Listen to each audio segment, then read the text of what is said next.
Mateo 24, 34. De ningún modo pasará esta generación hasta que sucedan todas estas cosas. Estas palabras inmediatamente nos hacen recordar el programa de septiembre de 2015 de JW Broadcasting. El hermano Splain explicó con gran precisión todo lo que significa la expresión esta generación. Hizo un trabajo estupendo, así que no intentaré repetirlo. Como saben, por años pensamos que esta generación se refería a los judíos infieles del primer siglo y que, en un cumplimiento moderno, Jesús hablaba sobre la generación malvada que vería la señal de la conclusión del sistema de cosas. Esa explicación parecía razonable, porque la Biblia a menudo usa la palabra generación con una connotación negativa. Suelen acompañarla calificativos como malvada, inicua, torcida, adúltera o perversa. Por lo tanto, se creyó que la generación que de ningún modo pasaría antes del fin sería la generación perversa de hoy. No obstante, esa explicación se modificó en la atalaya del 15 de febrero de 2008. Allí se cita de Mateo 24, 32 y 33. Vamos a leerlo. Y mientras leemos, recuerden que Jesús está conversando con sus discípulos. En el versículo 3, fueron ellos quienes le preguntaron sobre el fin de este sistema. De modo que se dirige a ellos cuando dice en Mateo 24, 32 y 33, aprendan de la higuera como ilustración este punto.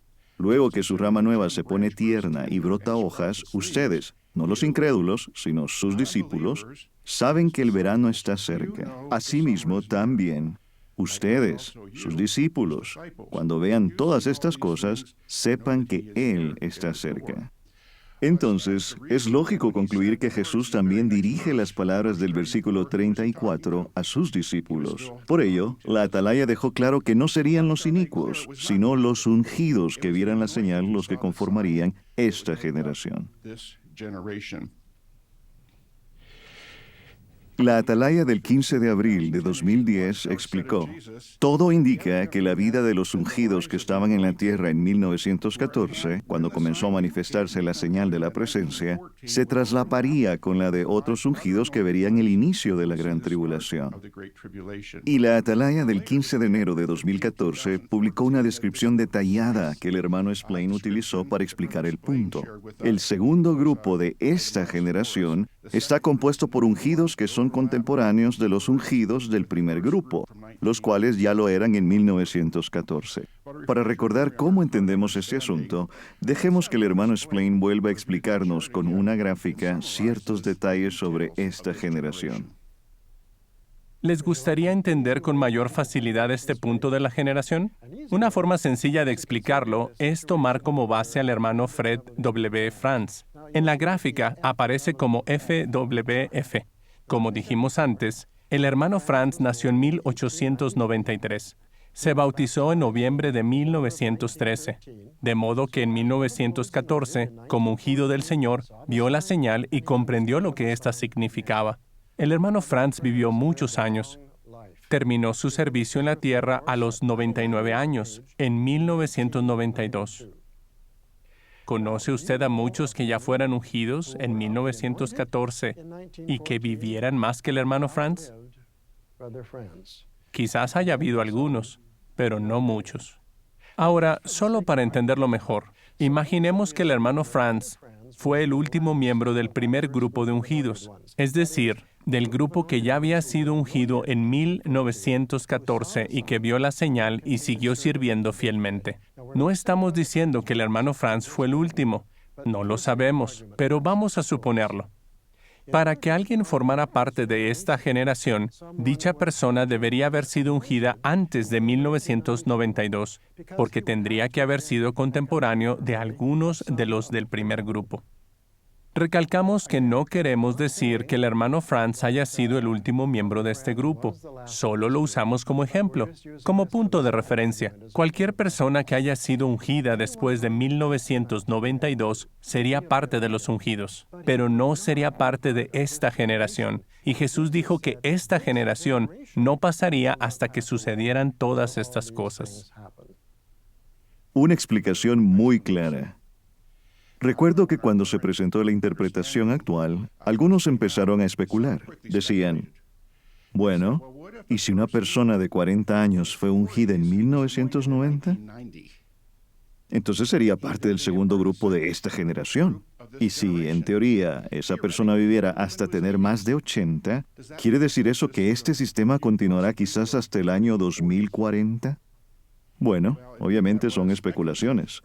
Jesús dijo claramente que no debemos tratar de encontrar una fórmula para calcular cuándo vendrá el fin. En Mateo 24:36, solo un par de versículos después, dijo, respecto a aquel día y hora, nadie sabe. Aun si intentáramos especular, pocas personas encajarían en la descripción mencionada.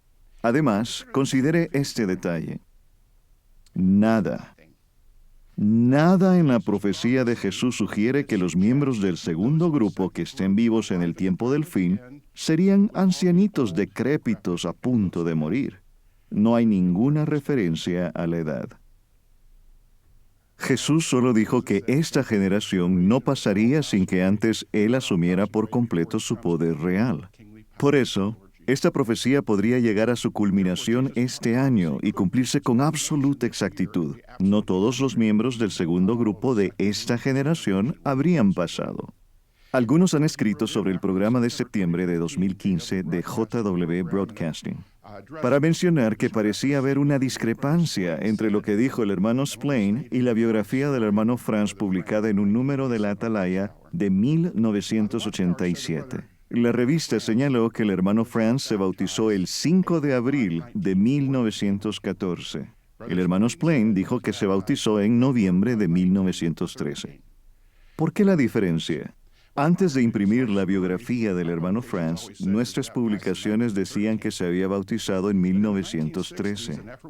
Sin embargo, en los años 60, en un esfuerzo por establecer la fecha exacta de su bautismo, se entrevistó a algunos de los que conocieron al hermano Franz cuando aprendió la verdad.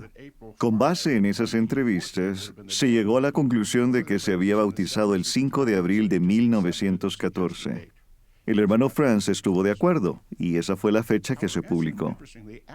Cuando se hizo dicho ajuste, él tenía más de 70 años. Sin embargo, tiempo después se encontró una copia personal del libro Maná Celestial Diario en una maleta del hermano Franz. Era de 1913. En el margen de la hoja correspondiente al 30 de noviembre, él mismo había escrito, Día domingo, esta tarde me he bautizado simbólicamente en la muerte de Jesús en Chicago, Illinois. Puesto que esa fecha estaba escrita de su puño y letra en un libro de 1913, se aceptó como la fecha correcta. Por ello, después de que se publicó su biografía, un número de la Atalaya de 1991 dijo que el hermano Franz se había bautizado en 1913. El libro Proclamadores dice, se bautizó el 30 de noviembre de 1913. Luego, al anunciar su muerte, la Atalaya del 15 de marzo de 1993 usó la misma fecha, 30 de noviembre de 1913. El hermano Splain está en lo correcto al referirse a noviembre de 1913. Así que ahí lo tienen. Ya no necesitan escribir al respecto si pensaban hacerlo.